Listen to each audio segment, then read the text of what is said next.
ہمیں سیدھا راستہ چلا، اور راستہ بھی ان کا جس پر تو نے انعام کیا ہے، جس پر تو نے انعام کیا ہے۔ کون ہے؟ حضرت صدیق اکبر کا راستہ چلا، حضرت فاروق اعظم کا راستہ چلا، حضرت عثمان غنی کا راستہ چلا، حضرت مولا علی کا راستہ چلا، حضرت بلال حبشی کا راستہ چلا، حضرت سلمان فارسی کا راستہ چلا، حضرت امیر معاویہ کے راستے پہ چلا۔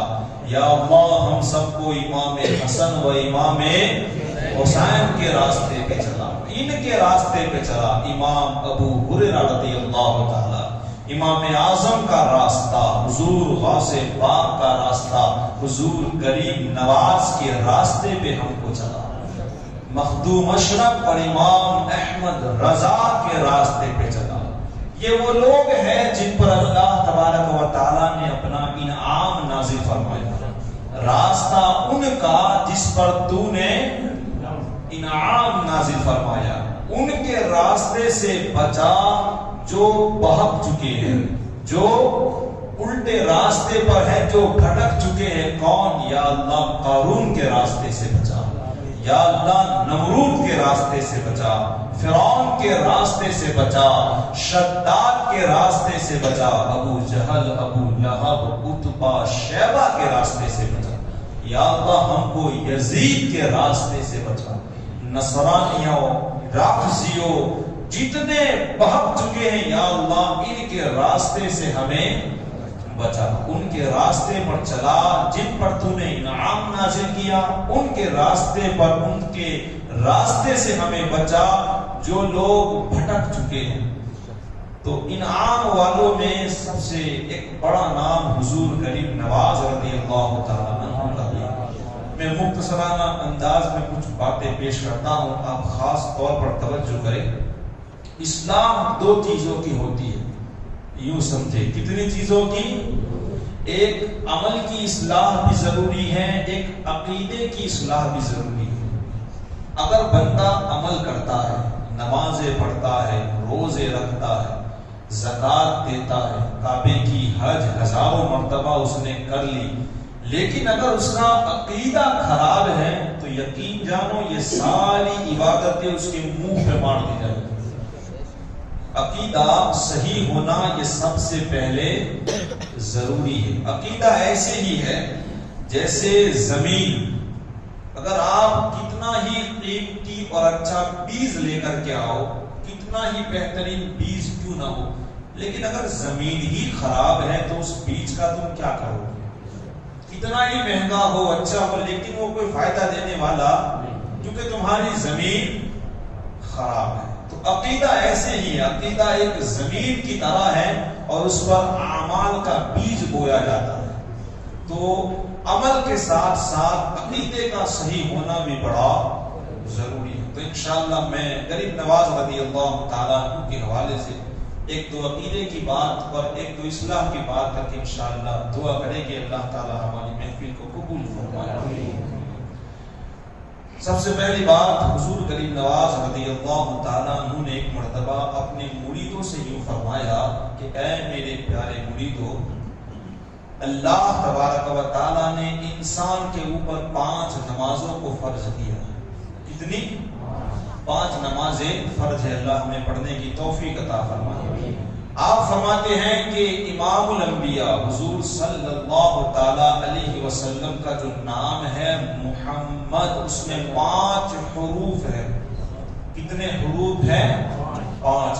کتنا پیارا یہ نام ہے، اگر آپ لوگے نا محبت کے ساتھ تو 2 مرتبہ اوپر والا ہونٹ نیچے والے ہونٹ سے مل جائے گا۔ گویا یہ نام یہ پیغام دیتا ہے کہ لوگوں کو توڑو مت بلکہ لوگوں کو جوڑنا سیکھو۔ اللہ کے رسول نے یہی تو کام کیا ہے دنیا میں۔ غریب نواز رضی اللہ تعالیٰ عنہ فرماتے ہیں کہ لفظ محمد میں کتنے حروف ہیں؟ 5۔ اور نمازیں کتنی فرض ہیں؟ 5۔ آپ فرماتے ہیں 5 وقت کی نماز پابندی کے ساتھ پڑھو اور جب تمہیں ایسا لگے کہ کوئی کمی واقعی ہو گئی ہے تو پھر حضور صلی اللہ تعالی علیہ وسلم کا جو نام ہے محمد، اس کا ورد کیا کرو، اس کا ورد کیا کرو، بار بار پڑھا کرو، انشاءاللہ اس نام کی برکت سے اللہ نمازوں کی کمی کو پورا فرما دے گا۔ اسی لیے تو کوئی کہتا ہے نا، دلوں سے غم مٹاتا ہے محمد نام ایسا ہے، نگر اجڑے بساتا ہے محمد نام ایسا ہے، محبت کے قمل کھلتے ہیں ان کو یاد کرنے سے، بڑی خوشبو لاتا ہے محمد نام ایسا ہے۔ کوئی یعقوب سے پوچھے یوسف مل گئے کیسے، یہ بچھڑوں کو ملاتا ہے محمد نام ایسا ہے۔ انہی کے نام سے پائی فقیروں نے شہنشاہی، خدا سے بھی ملاتا ہے محمد نام ایسا ہے۔ اور مدد حاصل ہے مجھ کو آج بھی شاہ مدینہ کی، میری بگڑی بناتا ہے محمد نام۔ یہ وہ نام ہے، اگر بندہ ورد کرتا رہے، غریب نواز فرماتے ہیں کہ اللہ اس کی نمازوں میں جو کمی ہے اسے بھی پورا فرما دے۔ اللہ بس ہمیں نماز پڑھنے کی توفیق عطا کرنا۔ افسوس کی بات یہ ہے کہ ہماری قوم کے پاس آج نماز پڑھنے کا بھی ٹائم نہیں۔ یہ بڑے افسوس کی بات ہے کہ بندہ وقت نماز کے لیے نکالتا ہے لیکن وقت نہیں نکلتا۔ کوئی یہ زبان سے کہے کہ بھئی مجھے نماز پڑھنے کے لیے ٹائم نہیں ملتا، یہ کتنے افسوس کی بات ہے۔ یہ میرا موضوع نہیں ہے، میں صرف ایک عاشق کی بات کہہ کے آگے بڑھ جاؤں گا۔ ایک عیسائی نے ایک سچے عاشق سے پوچھا کہ بھئی دیکھو ہم تو رویوار کو چرچ میں جا کر کے جو کرنا ہے وہ کرتے ہیں، کیونکہ بیوی ہے، بچے ہیں، نوکریاں ہے، دوسرے کام دھندے ہیں، تو پھر تم لوگ 5 وقت کی نماز کیسے سیٹ کرتے ہو؟ ہمیں تو ہفتے میں 1 مرتبہ ہم وقت نکال کے چرچ میں جایا کرتے ہیں، لیکن تم لوگ کی کوئی چھٹی ہے ہی نہیں، تو کس طرح سیٹ کرتے ہو؟ لیکن وہ ایک عشق والا انسان تھا، نمازوں سے محبت کرتا تھا، اس نے بڑا پیارا جواب دیا۔ وہ کہتا ہے کہ اے میاں، ہم اپنی زندگی میں نمازوں کو سیٹ نہیں کرتے، ہم اپنی زندگی میں نمازوں کو سیٹ نہیں کرتے، بلکہ ان 5 نمازوں کے اندر اپنی زندگی کو سیٹ کرتے ہیں۔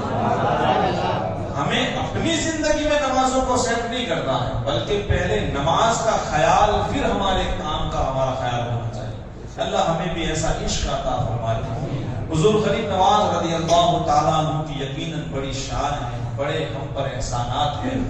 ہمارے عقیدوں میں سے ایک عقیدہ یہ ہے کہ اللہ والے زمین پر ہو تب بھی زندہ اور زمین میں رہے تب بھی زندہ، یہ ہمارا عقیدہ ہے۔ اور یہ ہم نے گھر جوڑ کے نہیں بنایا ہے، بلکہ صحابہ کرام کا بھی یہی عقیدہ تھا۔ مثال کے طور پر میں آپ کو بتاتا چلوں کہ حضرت ابوبکر صدیق رضی اللہ تعالیٰ وفات سے پہلے آپ نے صحابہ کرام سے یہ بات کہی کہ جب میرا انتقال ہو جائے تو مجھے غسل دے دے، میرے جنازے کو جب تیار کر دیا جائے تو پھر حضور صلی اللہ تعالیٰ علیہ وسلم کے روزے پر لے جانا اور پھر اجازت مانگنا کہ یا رسول اللہ آپ کا غلام آپ کے پاس دفن ہونا چاہتا ہے، اگر اجازت ملے تو مجھے دفن کر دینا۔ اور یقیناً ایسا ہی کیا، اور وہاں جتنے لوگ تھے یوں بیان دیتے ہیں کہ حضور صلی اللہ علیہ وسلم کے روزے سے یہ آواز آئی کہ حبیب کو حبیب کے پاس لے آؤ، اور ایک تو انسان نہیں بلکہ وہاں جتنے لوگ تھے سب نے یہ آواز سنی ہے۔ تو گویا صحابہ کرام کا یہ عقیدہ تھا۔ حضرت ابوبکر صدیق ایک صحابی، اور انہوں نے مولا علی سے کہا تو انہوں نے بھی انکار نہیں کیا کہ یہ کیا کہہ رہے ہو، حضور کے پاس جائے گی، وہ تو قبر میں ہے، کیا جواب دے گی؟ یہ نہیں کہا، بلکہ ابوبکر صدیق کا جنازہ لے گئے، یہ عقیدہ تھا۔ لیکن انشاءاللہ آج ہم غلاموں کا ذکر کرنے کے لیے بیٹھے ہیں۔ چاہے تو اشاروں سے اپنے کایا ہی پلٹ دے دنیا کی، یہ شان ہے ان کے غلاموں کی، تو مختار کا عالم کیا ہوگا؟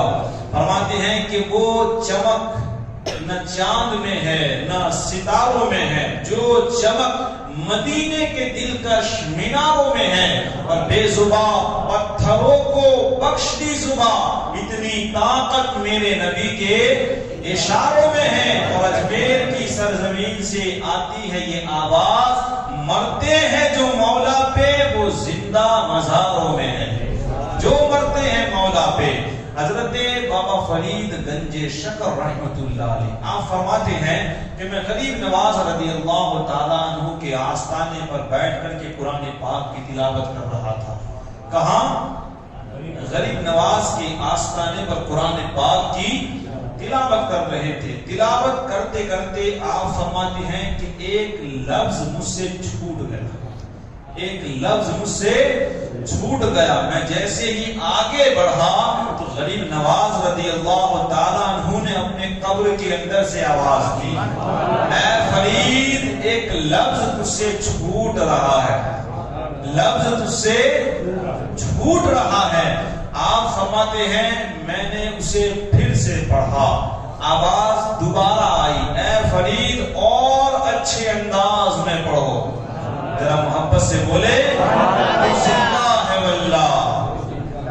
یہی تو امام نے ہمیں عقیدہ دیا ہے۔ بابا فرید رحمت اللہ علیہ فرماتے ہیں کہ قبر کے اندر سے آواز آئی کہ اے فرید دیکھ کے پڑھو، میں نے پڑھا، آواز پھر آئی اور اچھے انداز میں پڑھو، میں نے پھر اچھے انداز میں پڑھا، پھر آواز آئی کہ اے فرید صالح اولاد کی ہی نشانی ہوتی ہے۔ آپ فرماتے ہیں میں نے اپنی تلاوت کو ختم کیا، غریب نواز رضی اللہ تعالیٰ عنہ کی تربت کو بوسہ دیا اور پھر میں وہاں سے روانہ ہوا۔ تو یہی اہل سنت والجماعت کا عقیدہ ہے کہ تو زندہ ہے واللہ، تو زندہ ہے واللہ، میری چشم عالم سے چھپ جانے والے۔ یہ ہماری نظریں ہیں جو کمزور ہیں انہیں نہیں دیکھ پاتی، ورنہ آج ان کے پاس وہ طاقت ہے، ہمیں دیکھتے بھی ہیں، ہم کیا کہتے ہیں وہ سنتے بھی ہیں۔ تو یہ الحمدللہ اہل سنت والجماعت کا یہ عقیدہ ہے کہ اللہ والے کبھی مرتے نہیں، وہ زندہ ہے۔ آپ انہیں ایک مرتبہ دل سے پکار کر تو دیکھو۔ ایک اور عقیدہ ہمارا یوں بھی ہے کہ اللہ کے نبی غیب داں ہے۔ انکار کرنے والے بڑے انکار کرتے ہیں، ان کا علم ہے مبارک، لکم دینکم ولی دین۔ ہمیں تو صرف اللہ نے جنت ہی نہیں جہنم کو بھی بہت بڑا بنایا ہے۔ انشاءاللہ کل جمعہ بھی ہے، میں کچھ کل بھی سناؤں گا، اللہ تعالیٰ بس قبول فرمائے۔ تو ہمارا ایک عقیدہ یہ ہے کہ اللہ کے رسول غیب داں ہوا کرتے ہیں۔ آج ہم تو غلام کی باتیں ہیں، انشاءاللہ انہی کا میں ذکر کروں گا۔ فرماتے ہیں کہ غریب نواز رضی اللہ تعالیٰ عنہ کے پاس ایک انسان آیا، لیکن اس نے آستین کے اندر چاقو چھپا کے رکھا تھا تاکہ کسی کو پتا نہ چلے۔ وہ ایک اچھی طرح اس طرح انداز میں آیا کہ پتا نہ لگے کہ یہ کیوں آیا ہے۔ غریب نواز رضی اللہ تعالیٰ عنہ کے پاس جب وہ آیا تو آتے ہی غریب نواز رضی اللہ تعالیٰ عنہ نے ارشاد فرمایا کہ جو کام کرنے کے لیے آئے ہو پہلے اسے پورا کر دو۔ ذرا محبت سے بولے، لگتا ہے آپ سمجھے نہیں۔ غریب نواز رضی اللہ تعالیٰ عنہ نے وہ کیوں آیا تھا؟ آپ کو قتل کرنے کے لیے۔ اور جیسے ہی وہ آیا وہ یہ سمجھ رہا تھا کہ انہیں کہاں معلوم ہے، لیکن وہ جیسے ہی آیا غریب نواز رضی اللہ تعالیٰ عنہ نے ارشاد فرمایا جس کام کے لیے تم آئے ہو اسے پہلا پورا کرو۔ اتنا سننا تھا، وہ سوچ میں پڑ گیا کہ انہیں کس نے بتایا کہ میں کیا نیت سے آیا ہوں۔ اس نے فوراً چاقو اپنی آستین سے نکالا، آپ کے قدموں میں رکھا اور سچے دل سے توبہ کر کے سچا مسلمان ہو گیا۔ یہ ان کے غلاموں کی شان ہے۔ تو پھر مختار کا عالم اللہ چاہتا ہے اسے غیب داں بناتا ہے۔ ہم یہ نہیں کہتے کہ کوئی اپنی طاقت سے بن جاتا ہے۔ اللہ تعالیٰ جس پر کرم فرماتا ہے وہ یقیناً غیب کی خبریں بھی جانتا ہے۔ اللہ والے جو ہوتے ہیں اللہ تبارک و تعالیٰ کی دی ہوئی طاقت سے انہیں غیب کی خبریں بھی ہوتی ہے. اللہ تعالیٰ ہمیشہ ان کی محبت ہمارے دلوں میں بسائے.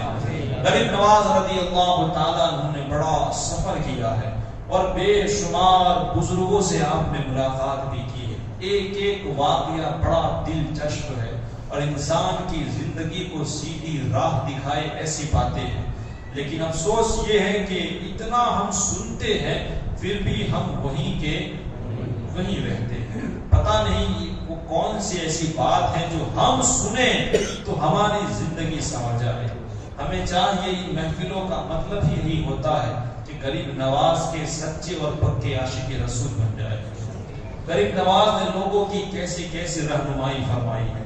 ایک مرتبہ حضور سیدی غریب نواز رضی اللہ تعالیٰ ایک سفر میں تھے تو سفر کرتے کرتے راستے میں کچھ ایسے لوگ ملے جو آگ کی پوجا کر رہے تھے، جو آگ کی پوجا کرتے تھے. غریب نواز رضی اللہ تعالیٰ عنہ نے ان سے ارشاد فرمایا کہ یہ تم کیا کر رہے ہو؟ کہا ہم اس کی عبادت کرتے ہیں، ہم اسے پوجتے ہیں. کہا کتنا وقت گزرا؟ کہا 20 سال. کتنے سال؟ 20 سال سے آگ کی پوجا کرتے ہیں. ہم سنیں وہ کیوں پوجتے تھے.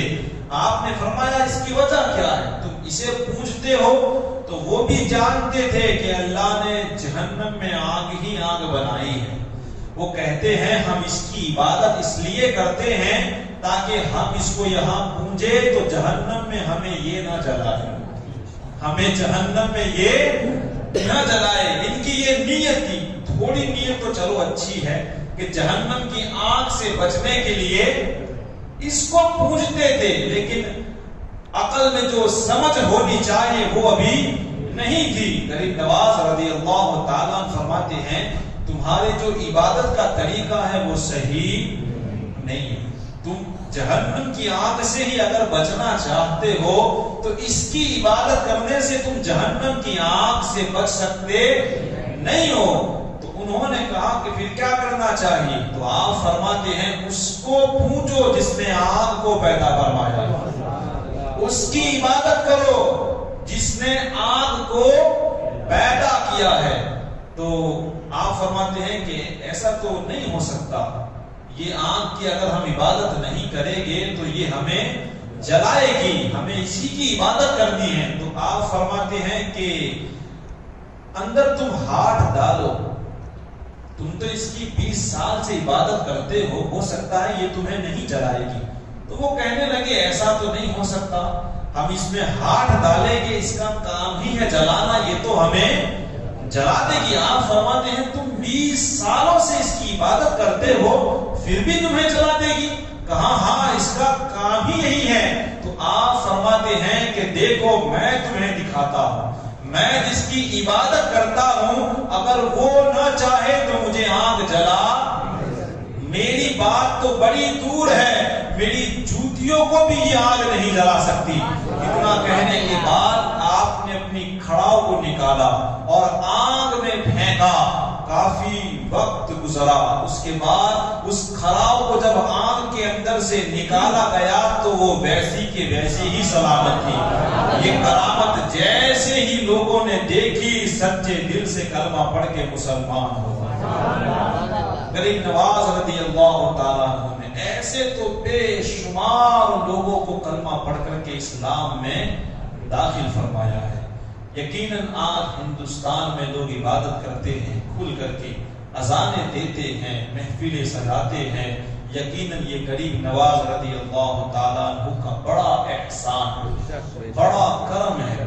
لیکن افسوس یہ ہے کہ غریب نواز رضی اللہ تعالیٰ عنہ کی جو حقیقی زندگی ہے ہم وہ سمجھ پائے نہیں. آپ جو کپڑے پہنتے تھے اس میں بھی وہ کہتے ہیں نا ہماری زبان میں ٹھنگلے، ہاں ویسے کپڑے آپ پہنتے تھے. افسوس تو یہ ہے کہ ہم تو جان بوجھ کر پھٹے پھٹے کپڑے پہنتے. آج ہمارا حال یہ، اور ہم کیا کہتے ہیں یہ ترقی ہے. اسی سے ترقی کہتے ہیں.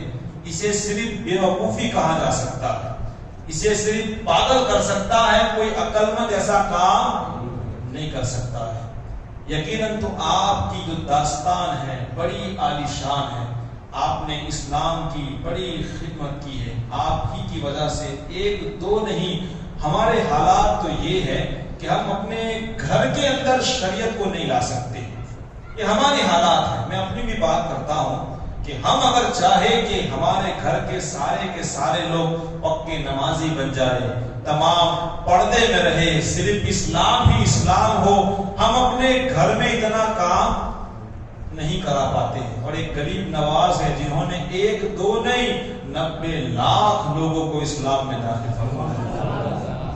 آپ تصور کریں کہ انہوں نے کیسی محنت کی ہوگی۔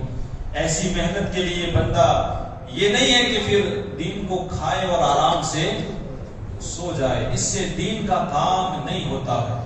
دین کے کام کے لیے بڑی محنت ہوتی ہے، اور یقیناً آپ نے بڑی محنت کی ہے، بڑی محنت۔ آپ صرف تصور کریں کہ 90 لاکھ لوگوں کو کلمہ پڑھانا کوئی آسان کام نہیں ہے، لیکن آپ جو دین کے لیے اٹھتا ہے اللہ تبارک و تعالیٰ بھی اس کی مدد ضرور کرتا ہے۔ اور یقیناً اللہ کا بڑا آپ پر انعام ہے، بڑا کرم ہے، بڑے احسانات ہیں۔ اور آپ کے مریدین میں حضرت قطب الدین بختیار کاکی رضی اللہ تعالیٰ عنہ جیسے بزرگ ہیں۔ ایک آخری بات ہے کہ میں اپنی بات کو ختم کروں۔ یقیناً ہم جب پریشان ہوتے ہیں، تکلیف میں ہوتے ہیں، تو اکثر ولیوں کو پکارا کرتے ہیں۔ اور میں نے پہلے ہی کہا کہ کوئی بھی کام ہمارا گھر کا باندھا ہوا نہیں، الحمدللہ ہم صحابہ کرام ہی کے راستے پر ہیں، ہم اللہ والوں ہی کے راستے پر چلتے ہیں۔ فرماتے ہیں کہ ایک مرتبہ قطب الدین بختیار کاکی رحمت اللہ علیہ ایک بادشاہ کے قریب تھے، کچھ کھانے میں مشغول تھے، تو ایک خاتون آئی، اور آنے کے بعد اس نے الزام لگایا۔ الزام کیا لگایا کہ اے بادشاہ سلامت میری شادی کر دو ورنہ بڑا برا ہو جائے گا۔ تو کہا کہ کیا ہو جائے گا؟ کہا کہ میرے پیٹ میں بچہ ہے، آپ شادی کر دیں۔ کہا یہ کس کا ہے اور تو کس کے ساتھ شادی کرنا چاہتی ہے؟ تو اس خاتون نے حضرت قطب الدین بختیار کاکی کی طرف اشارہ کیا، اس بزرگ کا یہ بچہ ہے۔ اب آپ اس وقت بڑے پریشان ہوئے، بڑے پریشان، تو آپ نے فوراً اپنے پیر و مرشد خواجہ غریب نواز کو پکارا۔ یہ اللہ والوں کی داستان ہے۔ قطب الدین بختیار کاکی کوئی معمولی شخصیت، یہ وہ ہے جب دنیا میں تشریف لائے تو 15 پارے حافظ تھے۔ یہ وہ لوگ اتنے بڑے جن کے جہاں رہتے ہیں وہاں صرف رحمتیں ہی رحمتیں برستی ہے، ان کے مزارات پر جا کر دعا مانگی جائے تو اللہ ان کے صدقے میں دعاؤں کو قبول فرماتا۔ یہ وہ لوگ ہیں اتنے بڑے بڑے پریشان تھے، تو انہوں نے اپنے پیر غریب نواز رضی اللہ تعالی عنہ کو یاد کیا۔ فوراً لکھتے ہیں غریب نواز رضی اللہ تعالی عنہ حاضر ہوئے، کہا بیٹا کیا تکلیف ہے، کیا پریشانی ہے؟ تو پورا واقعہ غریب نواز رضی اللہ تعالیٰ عنہ کو سنایا گیا۔ آپ نے فوراً اس بچے کی طرف اشارہ کیا جو ابھی پیٹ میں تھا۔ دیکھیں اللہ والوں کو اللہ نے کتنی طاقت بخشی ہے، کتنی طاقت۔ جب غریب نواز کا عالم یہ ہے تو ذرا سوچے مدینے والے سلطان کا عالم کیا ہوگا۔ آج بھونکنے والے ان پر بھونکتے ہیں، کتنے افسوس کی بات ہے۔ اور ایک ہماری عوام بھی ہے نا، ہر مسجد میں نماز نہیں ہوتی ہے، یہ بات اچھی طرح آپ سمجھ لیں۔ نماز صحیح کرنے کے لیے سنی صحیح العقیدہ امام کا ہونا ضروری ہے۔ ارے کوئی ہمارے باپ کو گالی دے تو ہم رشتہ توڑ دیتے، اتنے تو ہم غیرت مند ہے۔ ہماری ماں کو، ہماری بیوی کو اگر کوئی مارے تو ہم اس کے ساتھ دشمنی پہ اتر آتے ہیں۔ اور جو لوگ اپنی کتابوں میں اللہ والوں کی، اللہ کی گستاخیاں بھری ہوئی ہو، وہاں ادھر ادھر کی باتیں کریں، ایسا نہیں چلتا۔ رہے تو ہمیشہ سنی صحیح العقیدہ بن کر کے زندگی گزارو، تاکہ قبر میں بھی اور مرنے کے بعد ہمیشہ سر فخر سے اونچا رہے، وہاں سر جھک نہ جائے۔ یقیناً ہمارے اللہ کا شکر ہے کہ اللہ نے ہمیں اہل سنت والجماعت میں پیدا فرمایا، اور بس ہماری ہی دعا ہے کہ اسی کے اندر ہماری موت بھی آئے۔ فرماتے ہیں کہ غریب نواز رضی اللہ تعالیٰ عنہ نے اشارہ کیا تو اس پیٹ کے اندر سے وہ بچہ بولا کہ میری ماں جو کہہ رہی ہے وہ غلط ہے، یہ بزرگ بالکل بے گناہ، میں ان کا بچہ نہیں ہوں۔ اللہ تبارک و تعالیٰ نے انہیں اتنی طاقت عطا فرمائی، یہ شان ہے ان کے غلاموں کی، تو مختار کا عالم کیا ہوگا۔ یقیناً غریب نواز رضی اللہ تعالیٰ بڑی بڑی شخصیت ہے۔ دعا کرتے ہیں اللہ تبارک و تعالیٰ آپ کی تربت پر رحمتوں کا نزول فرمائے، آپ کے صدقے میں اللہ تبارک و تعالیٰ ہم سب کی مغفرت فرمائے، آپ کی تربت پر رحمتوں برکتوں اور بے شمار رحمتیں نازل ہو، اور اس رحمتوں کے صدقے میں اللہ ہمارے گھروں پر بھی رحمتوں کو نازل فرمائے، برکتوں کو نازل فرمائے۔ جو کچھ کہا اللہ تبارک و تعالیٰ قبول فرمائے، اگر کوئی غلطی ہوئی ہو استغفر اللہ ربی من کل ذنب واتوب الیہ۔ السلام علیکم ورحمۃ اللہ وبرکاتہ۔ صلاۃ والسلام